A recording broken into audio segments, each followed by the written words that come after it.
Hello and welcome to today's episode of the Work at Home Rockstar Podcast. Very excited for today's episode. We have a high performance coach for crownyourself.com.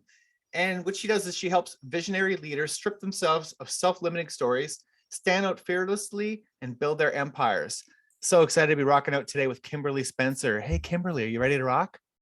I am so ready to rock, Tim. This is going to be fun. Absolutely. So let's start off on a good note. Tell me a story of success in your business that we can be inspired by. So in 2020, we all are familiar of like what happened then. And my husband and I were traveling and on vacation with our son in Australia, and we decided on a whim, and not on a whim, and it was also in line with our vision to choose to stay. And we decided to stay and live in Australia, which also meant that for a time we would be moving into being a single income household. And so that, like, my husband asked me, he's like, we can do this? And I was like, yes, we can. And so it transitioned me into a whole new level of trust and support with my own business. And the fun part was, I had to learn how to completely pivot because prior to that, in the beginning of 2020, in 2019, I found that live events were just the biggest source of lead generation and revenue for our business. And so I told my team 2020, I said, we're cracking down. We're doing live events January. So January had an amazing, successful live event. February, another one. March, I said we were going to take some time off because we were traveling for 3 weeks, and then we would hit another workshop when we got back. Well, we didn't end up going back. And so meanwhile, the world goes on lockdown, and I'm thinking, how do we transition live events into something that is a profitable lead generation for us? And that was immediately when I remembered a podcast I did in 2019, because I tried like doing Facebook ads. I tried doubling down on my own content production, which was great because it did bring me, the Facebook ads brought me new leads, but they weren't qualified.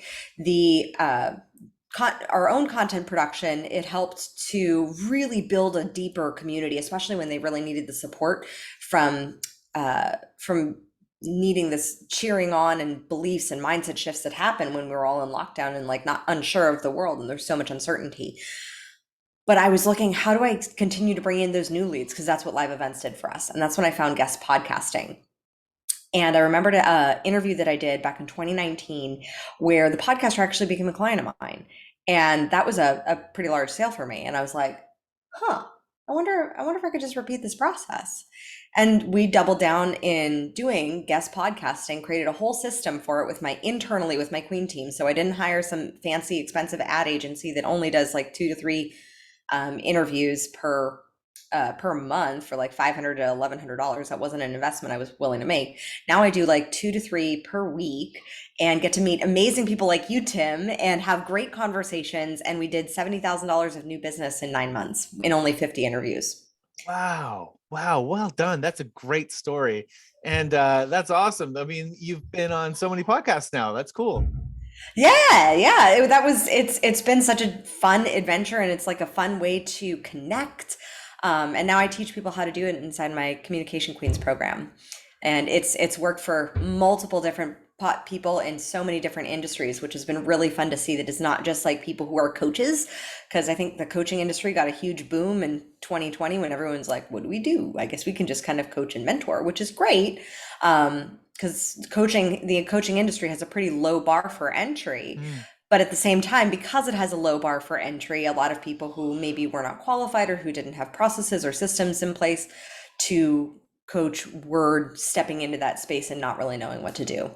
Yeah, yeah, because I think a lot of people would go towards doing like Zoom events, like trying to do online events, whereas you went a different direction and decided to get on other people's podcasts. Yeah. Because I mean, consistently, no matter what business owner I've worked with, one-on-one conversations just go so far. And the beautiful thing about a podcast is that it's a one-on-one conversation, but it's also a one-to-many. So you're having the intimacy of a powerful conversation with another human being, and then that conversation is being distributed. So it's not like doing discovery calls or strategic partnership calls to see if you're like a right fit. You get to see if you're a right fit, connect, and then that conversation ripples forth, which is what I love about podcasts. Yep. Can I tell you a secret? Ooh, yes. That's exactly how why I run my podcast, is because it's a great lead generation source for the exact same reasons that you just said. You Hmm. start up your own podcast, you invite people that could potentially be clients of yours, and I guess you could go either way. You could be on other people's podcasts, or you could have your own podcast. Yeah. And you can, the one thing that I liked about having being on, we've had our own podcast for 2 years now, The Princess and the Bee, but with going on other people's podcasts, the other part of the strategy is that you're not the one doing the production, the marketing, the distribution of it. So you're co-promoting, because ideally, when you go on someone else's podcast, you're agreeing to co-promote to help them. But really, they're doing a lot of the distribution, the editing, the stuff that, I mean, when I work with clients who have their own podcasts and who aren't yet making six figures, I'm curious as to why. And I see that they're spending like 7 to 10 hours in editing per episode. And I was like, well, that's why we need to delegate that stuff. Yeah, no, yeah, that's totally true. I mean, it is a lot of work to modify, to edit the podcast, first of all, and then also you're right with all the promoting and all that stuff. I mean, when I have a guest on the podcast, I hope that they're going to go out there and do some promoting, but they sometimes don't. Whereas I would probably think that most podcast hosts do some promoting, right? Yeah, I mean, I think that's the one thing that I love about the podcasters community is if you have a podcast and I have a podcast, like I know the effort that goes into producing a podcast. And so when I go get to have the opportunity to go on to somebody else's, I do promote it because I know the work that goes into it. And that's one of the big principles that I teach is we have generosity as a standard in my company. And when someone invites you into their kingdom, as I like to say, you are a guest. You are an ambassador of your own kingdom, your own programs, but you are a guest inside of theirs. And so how would you like somebody to be a guest inside of yours when nobody likes to be in a relationship with a taker? Yeah. I think when you have generosity as a standard and you're a giver and really think of how can I contribute to somebody else's success instead of it just being all about me sharing my message and how awesome I am, like it changes the game for your standards Yeah, love it, and for love it. your results in your business too. Well, welcome to my jam room. I'm happy to be in your kingdom, Tim. So now, along this path, there are lots of great notes, but there are some bad notes from time to time that we're going to hit, some things that just don't go as planned. So I'm wondering, can you share something that didn't go as planned in your journey and how we can either avoid it or recover from it? So I wasn't always a coach. I had two businesses prior. I was a private Pilates instructor, and I had my own small private Pilates studio in Burbank, back in Los Angeles. And then I also was the president of an e-commerce company for 2 years. And I was bought out of that company back in 2014. And thankfully so, looking back in hindsight, but I could have saved myself so much pain had I just known what I know now. And what I know now is that when you start a business with a business partner, you want to make sure that you're not only just passionate about what you're doing, both you and the partner have an underlying values foundation and that it's a values match. So I work with a lot of business leaders on their mindset, and a lot of people think mindset is just like, let's think positive. Mindset goes so much deeper because your subconscious mind runs on values. And if you value freedom, for example, or if you value speed and another person values stability, then you're going to have a mismatch of values as far as like what, or if another person values predictability, then they may not have the innovation that is necessary for certain developments that you want to put through. And that was what I really found with my former business partner, was that while I valued speed and execution and kind of getting scrappy with it, he wanted more predictability. So he wanted to hire like a professional marketing company and a press agent and have an office and things like that. And after a while, I'm like, we don't need this stuff. Like, let's get small and scrappy as a startup. And while we did get some amazing results, like getting our product featured on like Times Square and whatnot, and in major magazines, at the same time, when you and your business partner don't have an alignment of values or haven't set that foundation first, then you're basing it off of passion, and passion will get you to a point. But when the shit hits the fan in a way, because challenges do come up as business owners, when challenges happen, especially when the financial challenges happen, that's when people like their true colors really come out. That's actually when their values really come out. Yeah. And when their values come out, if somebody values predictability and certainty, and yet you're looking for like, how do we innovate in order to avoid this cash flow crisis, it's going to be a mismatch of values. And then that comes down to how do you navigate that conversation. And I'm so grateful now that I was bought out of that company, because it would have been very, very challenging for me to continue in any regards, just because of the misalignment. And that's fine. And the beautiful thing about going through that now is I've worked with two of my clients on walking them through and like helping guide them through their own buyout processes with partners that just weren't aligned. They just didn't have the same values. I mean, I had one client who had having a can-do attitude was one of her core values of her company, and yet she partnered with somebody who was very much of a victim mindset of like, well, I don't know if we can do that.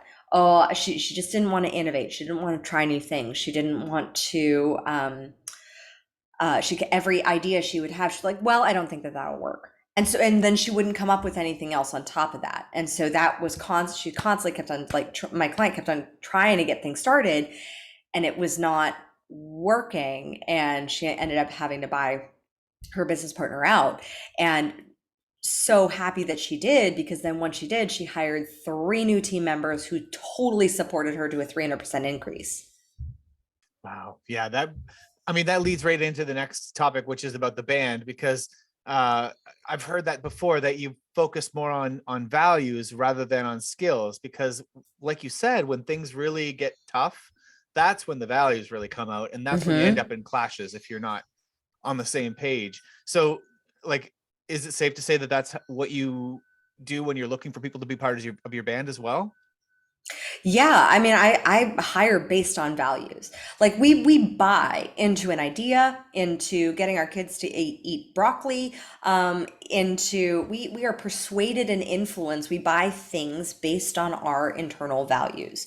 So we will subscribe to a belief system, to a company, to a mission if it aligns with our values. Now, when you're hiring, like forming your band, sometimes you want to have everyone have the same core values as your company, but you also don't want them to just have their own, you also don't want them to have the same values across the board. And what I mean by this is everybody has a different type of buying structure, and we buy based on our values. And there's a great book called Why They Buy by Sherry Tree, who's been one of my mentors for years. And she really talks about the psychology of persuasion and influence in sales.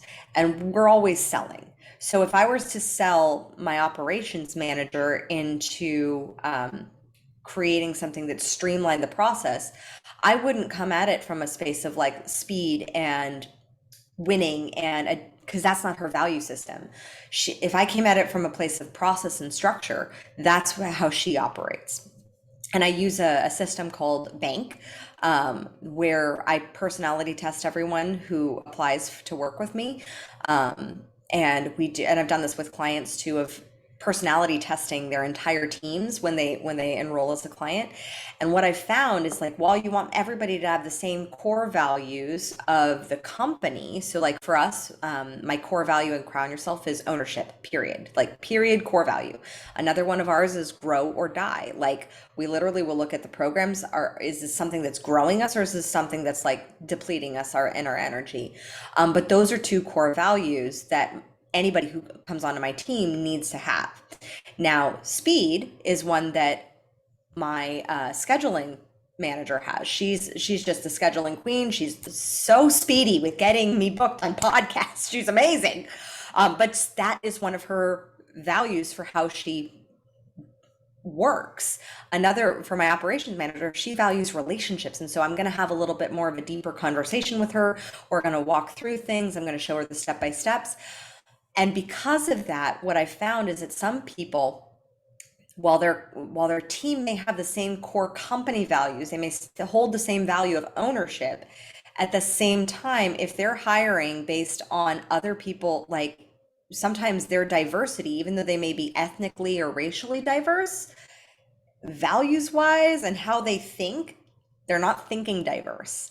And you do want people on your team that are thinking diverse, because somebody who's going to be out there doing sales, you want somebody who's more of an action taker, who's going to be like the hustler, or who's going to be the one who's going to really nurture relationships. You don't necessarily want someone who is going to be like stuck going down the research rabbit hole and like doubting themselves, or formatting everything into a spreadsheet but losing the relationship. If you're working on some but if you're working on some if you're working with someone on your team who is in like data acquisition, then yeah, you're going to want to hire somebody who's into the knowledge and getting the data and putting together the spreadsheet and doing all that stuff, but they're probably not going to be the person who's going to be the best for your sales team. So for example, I had one client, and he was so frustrated because he had a team of 9, and he was like, why does every single person require a 30-minute conversation? And we coded all his team, and he ended up hiring all nurturers. They were all nurturers. That was their first and primary value. And so they all needed to be nurtured, and they all wanted to feel significant, and they all wanted to contribute. And I love nurturers because they are like the salt of the earth, and they are amazing. They have hearts of gold. And because of that, they will want to have a deeper, longer conversation. So he couldn't just give like step-by-step instructions to his team. He would have to like have a whole team meeting and then gather together. Versus I said, well, if you hired somebody who's more of a systematic or structured thinker, or in the bank system, they call it a blueprint. If you were to hire somebody who's a blueprint, they would just do the step-by-step. And here's your step-by-step, and here's each step that you follow. Here's your process. There you go. And they will rock out that process because they have the steps. They don't need a whole conversation necessarily around it. But if you aren't hiring to different thinking types, then that's why having communication versatility is key for who you hire. And having diversity is not just diversity of race and ethnicity, it's diversity of thought processing too. Wow, that's gold. So what I'm hearing is that you're going to have some sort of like main value of the company. So like a mission statement, a value of the company. But then what you want to do is sort of divide up your company's roles, the things that need to get done in your company, because, companies are sometimes the same, but they're also very different. And then in each of those roles, you want to find a person who matches the value that would be most beneficial in that role. Mm-hmm. Yeah. So if you're looking at client acquisition or lead generation, you're probably going to want somebody who's more action oriented, because if you shorten the length of the sales cycle, that's how you speed up building income. Yep. Versus if you're hiring someone for customer support, you're going to want to hire someone who really values having that depth of conversation, because they're probably going to like, when people aren't emailing customer support, yeah, you're going to want to hire a nurturer, because people who are looking for customer support, they're normally like in a crisis mode. They're not necessarily looking for support because things are going well. So they have a problem, and everybody deals with problems differently. So if you have someone who is more of a nurturer, who can like talk them down, cool them off, buy them a cup of coffee, make them feel really supported, heard, and understood and respected, then suddenly you're going to build a stronger customer relationship. And same with like your data. If you have somebody who, for data or for the techie stuff, like that's going to be a different type of person, or the accounting, that's going to be a different type of personality than someone who is necessarily nurture. Like, yes, nurture your numbers, but you also want somebody who's precise, who has credentials, who is detail oriented for your accounting to make sure your numbers are right. Yeah. You don't necessarily want to have like the salesperson who's very optimistic in the accounting section, because next thing you know, you're out of money. Or you don't want somebody who's so fast that they rush through things, because they value speed more than they value certainty and predictability. So yes, have your company's core values, and that's who you hire by. So, and then have the second layer of like, what is the specific role of the values that person will need to have? Yeah, right on. So now let's talk a little bit about practicing and getting good at what you do, honing your craft, all that kind of stuff. I'm wondering, like, how do you approach, first of all, how do you get good at what you do? How do you focus your your attention on getting better, but also how would you explain that to other people? How would you get your team to get better at what they do? So I look at really, I'm an avid book reader. I love reading, and I'm a certification junkie. And the beautiful thing about certifications is that I can block out a week of like, this is the time that I am blocked out. So I am only focused 100% on that one activity, that one certification, or that one thing. And I aim for about three new certifications every single year, because I just love to up level my craft as a speaker, as a coach, as a facilitator, being able to have that. Beyond that, for elevating your team, if you have, like, this is a company policy that we have, I have books that I recommend, and I also have any program that I've taken. When someone comes onto my team, they have access to that program should they desire to it. So any business program, and I've taken different courses over the years of all different sorts of things. So if somebody wants to learn something new, all they have to do is access it through our database, and they can just let me know which one they want to take, and I'll give them the ability to take it, because that way they're up leveling their skill set. And since that's a core value of ours is grow or die, like I want my team also strengthening their own skill set, strengthening their skill set and becoming better. It is one of my intentions that every person who comes into contact with me in some way is elevated in some way, whether it's just me showing up with a smile on my face, to choosing joy, or to, tipping, or to buying something, like whatever it is. That is a skill set and a practice of showing up in alignment with what it is that I preach. And I think that's a practice of integrity as well. And the practice of, well, what is it that I'm really preaching? What is it, if my genius zone is in transforming people's stories about what is possible for their life and their business. I had one client who joked with me. He said, "If I'll know if your coaching is worth it if I can buy my plane at the end within a year." He bought his plane within a year. Wow. But I also hold that standard of like, what is possible? Like, okay, this is where you want to be. Let's get you there, because suddenly our egos, our doubts, our fears are going to want to keep us small and playing in that box that we're accustomed to. And so it's my job to keep on pushing that growth curve, that story of what is possible. That also means I also need to challenge it for myself. So when I start feeling, oh, I'm really comfortable in this space. Oh, okay, maybe I need to, like, where do I need to grow? Do I need to grow as a mom? Do I need to grow as a wife? Do I need to grow as a business owner, or as a team leader? Or as how can we grow our operations? And constantly thinking about that never ending improvement to see what area we can grow and we get to grow into to become even better. Wow. I really like the approach that you said about the certification junkie, because I think that having like a finish line is such a great way to do it, right? Because I mean, I know that I continue to learn, I keep on learning things, but I don't necessarily structure it in terms of a certification. But that would be good, because it'd be like a starting point and an end point. You get the certification or you don't, and then you move on to the next thing, right? And Mm-hmm. and I love what you said also about making everything that you do accessible to your team, because I know that in the employment world, that's a big benefit. A lot of people will go and get jobs in certain places because their training is included. And you're doing that in the self-employment area as well, which is awesome. Yeah. Yeah. Yeah, and that's something that is really fun for me. Like I loved it when I had my ops manager. I was elevating and expanding her role as far as what she was in charge of, and she started out just doing, the operations of the podcast, of just producing of getting the podcast distributed and all that, and managing those operations. And I remember when I felt like I was like doing something right, because she asked me when I as we were expanding her role, she said, can I still do some of these things with the podcast? Because she just loved it so much. And she was also learning from it. And I was like, I think I'm onto something. If my team wants to also consume and be a part of the content production and learn from the content, then I'm like, I'm onto something. And then also expand. That was how I expanded it to, like, if they wanted to jump on board with one of the programs that I've personally taken to become a better business leader, they're more than welcome to.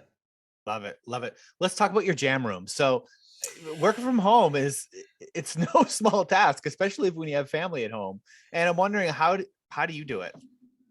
So I have two babies under 5, and right now we're actually not at home. We're actually in an Airbnb in Perth because we had to come over here to get my son a passport. And so how I do it is I have very strong boundaries with my children, and my husband is an amazing support. I honestly don't know how single moms do it. I think they are literally goddesses, and single moms and single dads, like how you do what you do, I salute you and commend you, because I would not be able to do this without my husband. He is such a support. So when I have an appointment like this, like he's currently taking the boys out to go for coffee and breakfast, and then when we're actually at home, like my back room is dedicated to work, so they know not to go back and open the door unless mommy comes out. So boundaries are a super, super key thing, especially with young kids. And they're not always fun to uphold, because sometimes I would much rather stay and play and build Legos and train tracks when my son asked me to. And sometimes that is a priority and sometimes that's not. And I do believe in scheduling in first, putting into the schedule the boundaries of what do you have planned for your family. What are the personal things you want to do? What are the family things that you want to do? Because you're building a business to support your life. You're not building a business you're not working for a business. You're Yeah. building it to support you. So start with building those personal boundaries first. So I have scheduled in my schedule, like taking the kids to the pool, like, and it's blocked out just like I do any other appointment, just like I do with my clients. It's blocked out that is my time for mom time. And I have lunch dates blocked out. I have lunch dates with my husband blocked out. I have my massages blocked out. And time blocking is really key. So I really make sure that I have that overall harmonic structure, because I don't really believe in work-life balance, but the harmonic structure of everything working together in your grand life symphony. Because sometimes you're going to have a time when your business and the drums section like the horns are going to need to crescendo, and maybe you're in the middle of a launch, or you're in the middle of launching a new product, or you're putting something new out there, or you're taking your marketing to the next level. So your horn section of your business is going to have to crescendo, but nobody wants to listen to a symphony or a song that's like horns yelling at you all the time. So that's why you decrescendo then into having the balance of your strings section, the family, the harmony that happens from that. And you're able to have that flow. And you can do that through literally looking at the color patterns of your schedule. Mine is color coded because I'm a Virgo and I'm nerdy. And having that color coded to see, like, okay, am I having like the full rainbow of all the colors in my schedule, of all the things that I enjoy and love doing, that I've blocked out that time for, and that my business gets to support. Because it's Parkinson's law that work expands to fill the capacity and time that you have for it. And so the beautiful thing of working from home is you get to set your own rules, and the sucky thing about working from home is you get to set your own rules. And so marking that out. The other piece of working from home, of having your jam session, is having a very clearly delineated what are the key priorities, like top 3 things that you need to get done in your work business, period, done, finite. And always the 2 things when I work with my clients, we look at what do you need to do for client lead generation, what do you need to do for client retention. Those 2 things, you focus on only those 2 levers and you're good to go. Like, what do you need to do for client lead generation? What do you need to do for client retention? And that will create greater symphony in your business, so that you're not focusing on the 10,000 other different things that you need to do or can do when you're working from home. Yeah. Wow. Yeah. I also have color coded blocks in my calendar as well. And I find that if you don't set those me time blocks, those like family time and the me time blocks, that's the easiest way to sabotage everything. Oh yeah, Because it just gets steamrolled. oh yeah, well, because what'll end up happening is that you'll start to feel guilty, I think. The family's waiting outside, you've been working all day, you didn't give them any time at all. The thing that I don't feel like doing right now, which is probably the most important thing you should do, ends up not getting done, right? Yeah, and then you build up the resentment toward your business. And once you go down that resentment spiral, or resentment about things that you quote unquote have to do, Yeah. or sometimes resentment toward your Towards your kids and family too. family. Yeah. Yeah. Like I remember when my son was first born, and I wasn't quite, my first son 4 years ago, and I wasn't of the mindset, and my business wasn't where it is today. And I remember there would be moments where I would resent him for crying. And that hurt me to my soul because I would feel so guilty that I was having these thoughts of resenting him for being a baby. Yeah. And really what I was resenting was my own choices to not have those boundaries. And that's why I'm so firm on my boundaries that I have, so that my kids know that they're fully supported and that we have time for each one of them, and that my business has time to do what it needs to do to keep moving. Yeah. So if anybody's listening to this right now, it's okay. It happens to us all. Like the boundaries. It's conversation. human. You're normal. Yeah. And the thing is your boundaries will evolve as your business evolves. Like I said, sometimes certain times in your business will require a crescendo and a greater focus on that. And sometimes it won't. Yeah. And both are okay. Yeah, for sure. Right on. Awesome. You know what? It's time for your guest solo. I want to know what's going on in your business right now. Well, in our business, we are launching Communication Queens, which is our 8-week group coaching program on how to get booked and profit from guest podcasting and use it as a really fun lead generation funnel that also gets to keep you standing in your zone of genius, which is sharing your story, doing the messaging, holding the vision, having amazing, powerful, connected conversations, and then turning those conversations into greater forms of revenue down the road. Right on. And so we're rocking that out. And how do we find out more? You can go to crownyourself.com and just click work with me, and you'll see Communication Queens right there. And if you like this conversation and you'd like to have deepen the conversation, you can always sign up for a one-on-one high performance consult, and I'm happy to chat with you. So if you were thinking about the ideal person who would get the most out of your program, who would that be? The ideal person is typically someone who really desires to be heard. They know they have a voice. They know that they're probably not making as much money as they could, and that they maybe get a little tripped up on the fancy, like they need a funnel, they need a marketing funnel within emails and all those things that can trip business owners up. And they just want something that's easy and streamlined and a clear-cut process and strategy that works. I mean, this is how we generated $70,000 in only 50 interviews. And I teach exactly how to do that. So if you feel like if you have a message that you want to share, if your business is not just a business, but it's like a calling on your heart to like serve on a greater level and impact more people and make more income from it, then Communication Queens is for you. Awesome. Thank you so much for rocking out with me today, Kimberly. This has been a lot of fun. Thank you so much, Tim. I so appreciate it. Awesome. To the listeners, make sure you subscribe, rate, and comment. We'll see you next time on the Work at Home Rockstar podcast.